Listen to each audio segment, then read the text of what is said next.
Hey Bama fans. Kalen DeBoer reacts to the Alabama kicker yelling at the long snapper. Not exactly what you wanted, but let's see the news. First, subscribe to the channel and keep receiving updates.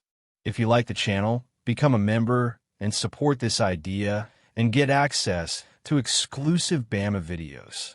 Kalen DeBoer navigated the beginning of this week with the typical serenity of someone who deeply understands what it means to lead a program like Alabama. The loss to Oklahoma still echoed in the locker room, especially because of how small details influenced the final result. And no detail gained more attention than the play near halftime, when Connor Talty, after missing a 36-yard field goal to the left, was caught on camera yelling at long snapper David Byrd. The image went viral in minutes, the kind of scene that, in other programs, could turn into a scandal. In Alabama, however, it became another opportunity to reinforce the culture of responsibility and cohesion that DeBoer has been trying to strengthen since day one. The mistake happened under pressure. The snap wasn't ideal. The protection burst a second earlier than expected.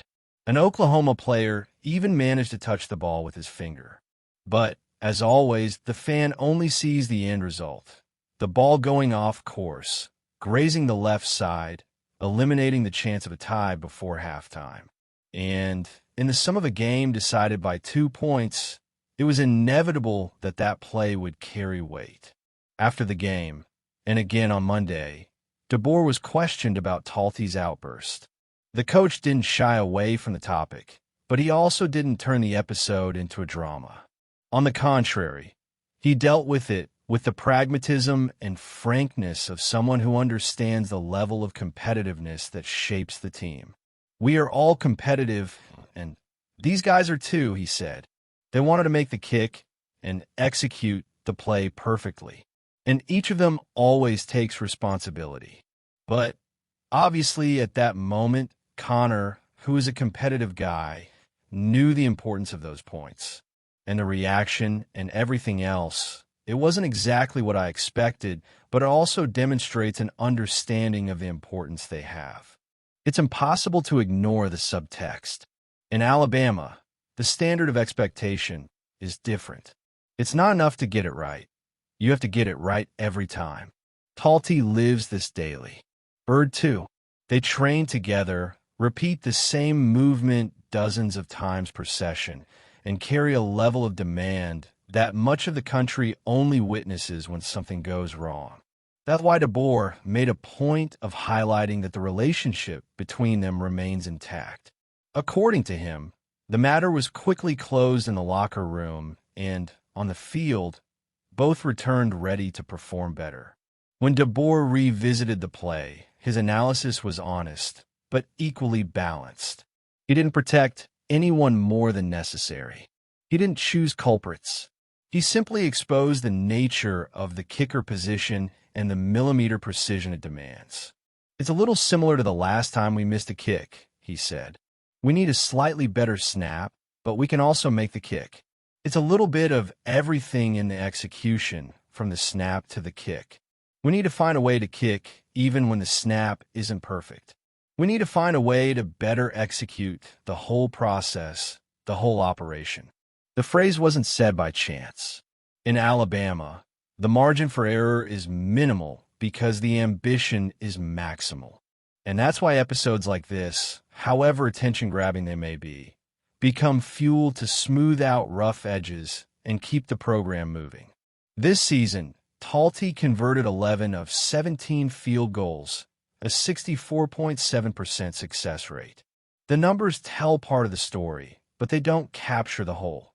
The weight of the situations, the fans' expectations, the context of each game, and, of course, the transition and adaptation to a scheme commanded by a coach who demands constant evolution. The scene between Talty and Byrd generated headlines, memes, and debates. But within Alabama, it meant something else, a reminder that each player in each position carries a piece of the legacy built over decades, and that, Even when frustration escapes, the loss to Oklahoma reignited a debate that accompanies Alabama whenever something goes off script. How far can Kalen DeBoer's team go? And, as expected, the external reaction was swift, noisy, and with the typical force of those who only see the program through its most recent result. Among the most critical voices is Joel Klatt, who, after the 23-21 loss to the Sooners, directly pointed out what he considers to be the Crimson Tide's limitations in this final stretch of the season. On the Joel Klatt Show, he stated that the performance in Tuscaloosa not only showed Alabama's problems, but reinforced his doubts about the team's potential on the national stage. According to him, what we saw on Saturday is the reason why the Tide, even competing in the SEC, would not be a real contender for the national title. Klatt was clear in saying that, in his view, Alabama would not be able to survive a full playoff run. He spoke about failures, about the possibility of another defeat before the end of the season, and about the risk of making such a definitive statement against a program accustomed to turning criticism into fuel. Klatt himself acknowledged the weight of his words. In an almost humorous tone, he commented that stating something like that about Alabama is practically an invitation for the team to prove otherwise. After all, how many times has the Crimson Tide responded on the field when many pointed to its downfall? His reservation, however, did not soften the main message. For him, today's Alabama is too one-dimensional and inconsistent to withstand the level required by the college football playoff. Even so, Klatt made a point of nipping any interpretation of antipathy towards the program in the bud. On the contrary, he praised DeBoer, highlighted Ty Simpson, extolled Alabama's historical weight, and said he loves everything that involves the Crimson Tide. It's not a speech from someone who wants to see the team sink. This is the discourse of someone who sees a giant and demands the same results as giants.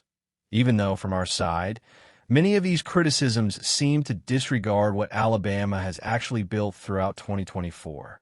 The moment, however, demands more than external opinions. It demands a response. Alabama is 8-2, knows it still controls a good part of its own destiny, and understands that, despite the stumble, the margin to recover its rhythm still exists. The visit from Eastern Illinois this weekend comes as a necessary breather, a chance to reorganize the gears, rediscover execution, and allow the team to play with the fluidity that marked its best moments of the season. After that comes the Iron Bowl, and there is no context, statistic, or national opinion that diminishes the weight of this game. Auburn at Jordan-Hare is always an emotional, technical, and historical trap. It's the kind of matchup where seasons are redefined, where legacies gain new chapters, and where Alabama, more than ever, needs to show the firmness that so many doubts still exists. If the Crimson Tide wins the rest of its schedule, it will put itself back in the conversation for the college football playoff, not as an outsider, but as the team that always finds a way when most believe they found a definitive weakness. Another loss would make that scenario practically impossible. It's true. But as long as there are games to play, no analyst can declare the limit of this program. Let's take a closer look at this. Even Feinbaum is commenting on the Bama's loss the other day. It wasn't just a loss. It was an unforgivable loss. In the words of Paul Feinbaum, someone who knows how to dissect the nuances of college football like few others. When you're fighting for a spot in the college football playoff, especially when you have the legacy and shield of Alabama on your shoulders, there's no room for stumbles at home against opponents like Oklahoma. Even more so at such a crucial point in the season. Since that painful opening game loss to Florida State, Alabama had been building a narrative of resilience. 8 consecutive wins, including dominant performances within the SEC, seemed to indicate that the team was regaining its characteristic form. But, as many already knew, the schedule held dangerous traps, and Oklahoma's visit to Bryant-Denny Stadium was one of them. After all, this is nothing new. The Crimson Tide faced the Sooners in the penultimate game before the Iron Bowl for the second consecutive year, and for the second time, succumbed. The first quarter was a clear reflection of how the game could evolve. Oklahoma opened with a 10-0 lead, imposing their offensive rhythm and leaving Alabama struggling to respond. When Daniel Hill scored the Tide's first touchdown early in the second quarter, there was a glimmer of hope. However, that flame never managed to burn brightly enough. Despite taking the lead in the third quarter with Hill's second touchdown, a running play that seemed to be the necessary spark, the team simply couldn't maintain control of the game in the decisive moments. Oklahoma's kicker, Tate Sandel, made two crucial field goals, including the final blow in the fourth quarter that sealed Alabama's fate. And here's the big question: why didn't Alabama, with all the talent and tradition it carries, capitalize on these opportunities? In the final moments, the team had two possessions in the fourth quarter. The first ended in a harmless punt, while the second resulted in an incomplete pass by Ty Simpson on fourth down, just 48 yards from the touchdown that could have changed everything. It was frustrating to watch Alabama's offense, normally so explosive and confident, falter just when it needed to advance the most. Alabama's coach, Kalen DeBoer, certainly has a lot to think about. He inherited a program with astronomical expectations, and so far, it has shown promising signs. However, games like this expose the areas that still need adjustments. The defense, despite limiting Oklahoma to 23 points, failed to generate enough pressure in critical moments. And the offense, while showing flashes of creativity, failed to convert when it really mattered. DeBoer needs to ensure his team knows how to handle the pressure of games like this, because at the level Alabama competes at, margins for error are practically non-existent. But let's talk about the bigger picture. Despite this devastating loss, Alabama is still breathing. As Feinbaum rightly pointed out, this is not a catastrophic scenario, at least not yet.